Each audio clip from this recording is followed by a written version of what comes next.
দালিত হত্যাকাণ্ডের জন্য ইস্কনের স্পষ্ট মদতদাতা খুনি শেখ হাসিনাকে আসামি করে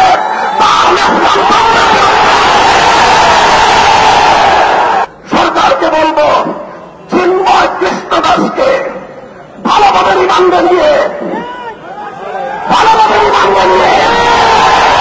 জিজ্ঞাসাবাদ করে বাংলাদেশ বিরোধী ষড়যন্ত্রের তথ্যগুলো তার কাছ থেকে আপনি উদ্ধার করুন। শেখ হাসিনা তাকে কত টাকা দিয়ে তার সন্ত্রাসী বাহিনীকে দেশের বিরুদ্ধে নিয়ে দিয়েছে সে তথ্য উদ্ঘাটন করুন। ভারতকে আমরা স্পষ্ট বার্তা দিতে চাই, বাংলাদেশ নীতি পরিবর্তন করো, তোমরা বাংলাদেশ নীতি পরিবর্তন করো। বাংলা 20 কোটি মানুষ তোমাদের বিরুদ্ধে রাজপথে নামবে। বাংলাদেশ থেকে ভারতের কূটনৈতিক সম্পর্ক ছিন্ন করার জন্য দেশের মানুষ ভাবতে হবে। চিন্ময় কৃষ্ণ দাস ভারত এবং আওয়ামী লীগের যৌথ প্রযোজনায় ইস্কন তৈরি করা হয়েছে। এই ইস্কনকে নিষিদ্ধ করার মধ্য দিয়ে আওয়ামী লীগ এবং ভারতকে স্পষ্ট বার্তা দিতে হবে, বাংলাদেশ তোমাদের ষড়যন্ত্রের কাছে মাথা নত করবে না। আমরা রক্ত দেব, আমরা জীবন দেব, আমরা লড়াই করব, বাংলাদেশের গৌরব রক্ষা করব। আমি হত্যাকাণ্ডের বিচার বাংলাদেশে হবে। শহীদ জন্য জীবন দিয়েছে, ভারতীয় আধিপত্যবাদকে বাংলাদেশ থেকে রুখে দেওয়া হবে ইনশাআল্লাহ। ভারত যদি এখনো বাংলাদেশের মানুষের পালস বুঝতে ব্যর্থ হয়, বাংলাদেশের মানুষের বিপ্লবী ক্ষমতাকে যদি ভারত নিগ্রেট করবার চেষ্টা করে, অসম্মান করবার চেষ্টা করে, ভারত তুমি খামখা হয়ে যাবে।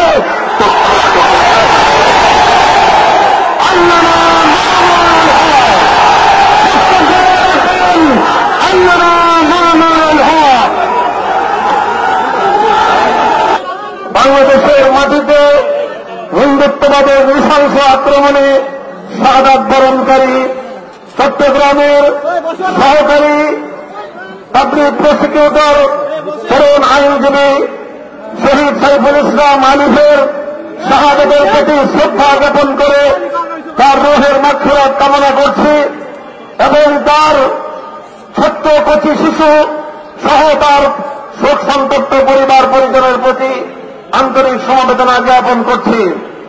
সংগ্রামী তৌহিদি জনতা, আজ এই বিক্ষোভ সমাবেশের মাধ্যমে আমরা আমাদের হৃদয়ের ব্যথাটুকু জাতির সামনে, মানুষের বিবেকের সামনে উপস্থাপন করার জন্য এখানে সমবেত হয়েছি। আমরা স্পষ্ট ভাষায় বলতে চাই, এটা আমাদের বুঝতে কোনো কষ্ট হচ্ছে না যে আজকে সুপরিকল্পিতভাবে একটি সাম্প্রদায়িক উস্কানির মাধ্যমে বাংলাদেশে সাম্প্রদায়িক দাঙ্গা বাজানোর পরিকল্পিত পায়তারা চালানো হচ্ছে। শহীদ সাইফুল ইসলাম আলিফের হত্যাকাণ্ডের ঘটনা নির্মম, শুধু বর্বর নয় বরং ঘৃণ্য এক হত্যাকাণ্ড।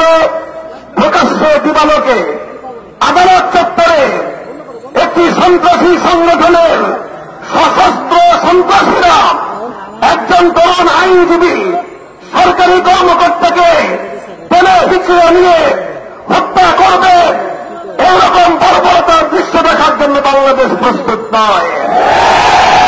বাংলাদেশের অগ্নিগর্ভ, বাংলাদেশের প্রতিটি মানুষের হৃদয়ে আজ রক্তক্ষরণ হচ্ছে। বাংলাদেশের অন্তর্বর্তীকালীন সরকারকে আমরা বলতে চাই, মানুষের এই ক্ষোভ, মানুষের হৃদয়ের রক্তক্ষরণকে আপনারা বুঝবার চেষ্টা করুন এবং যে সকল হত্যাকারী হিসেবে চিহ্নিত ঘাতকদেরকে গ্রেফতার করা হয়েছে তাদেরকেই শুধুমাত্র বিচারের আওতায় আনলে চলবে না। আমাদের স্পষ্ট দাবি হল, এই ঘটনার নেপথ্যে যারা রয়েছে সেই নেপথ্যে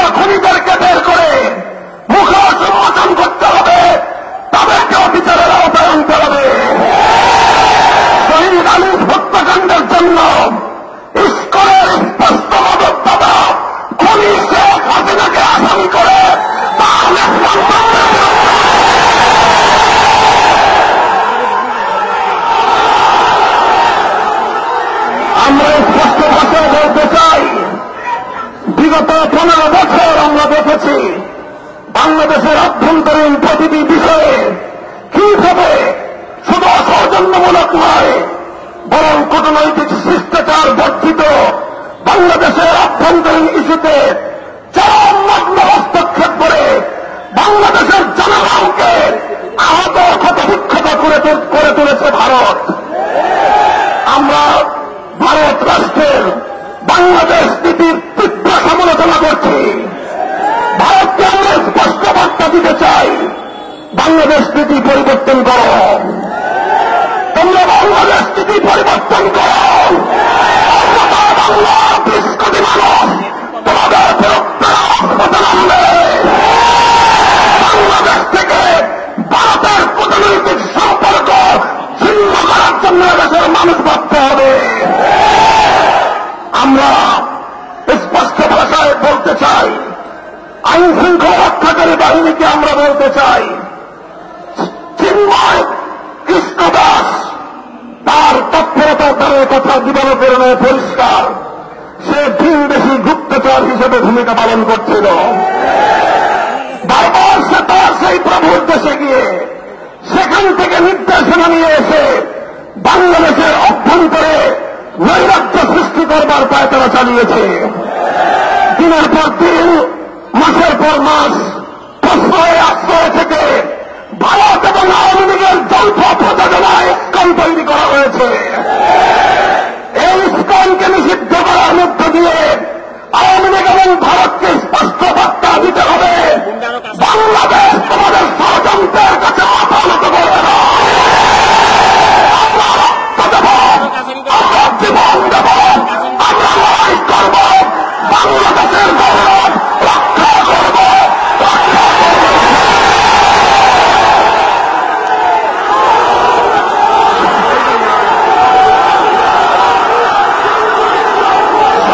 সাথে বললাম, হেফাজতে ইসলামের কেন্দ্রীয় নেতৃবৃন্দ সহ হেফাজতের প্রতিনিধি দল শহীদ আলিফের শহীদ সাইফুল ইসলাম আলিফের কবর জিয়ারত করেছে।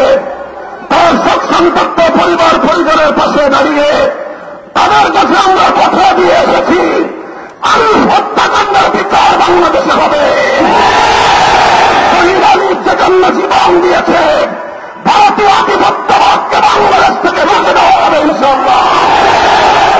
ভারত যদি এখনো বাংলাদেশের মানুষের পালস বুঝতে ব্যর্থ হয়, বাংলাদেশের মানুষের বিপ্লবী ক্ষমতাকে যদি ভারত নিগ্লেক্ট করবার চেষ্টা করে, অসম্মান করবার চেষ্টা করে, ভারত তুমি খালিখান হয়ে যাবে।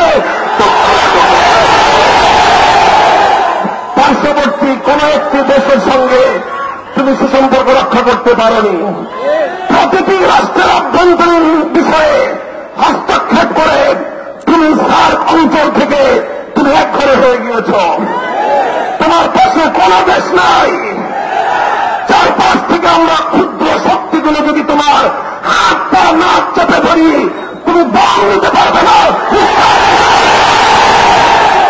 বাংলাদেশের বুকের উপর দিয়ে তোমার সেবাদাসীকে বসিয়ে তুমি একতরফাভাবে একটার পর একটা চুক্তি করে বাংলাদেশ বিরোধী সকল স্বার্থকে ধ্বংস করে একতরফা ভারত সকল স্বার্থ নিয়ে গিয়েছে। বাংলাদেশের বিরুদ্ধে ভারতের বিগত 15 বছরের সকল ষড়যন্ত্রকে আমরা নিন্দা জানাই এবং আবারও স্পষ্ট ভাষায় ভারতকে বাংলাদেশ থেকে পরিবর্তনের আহ্বান জানাই।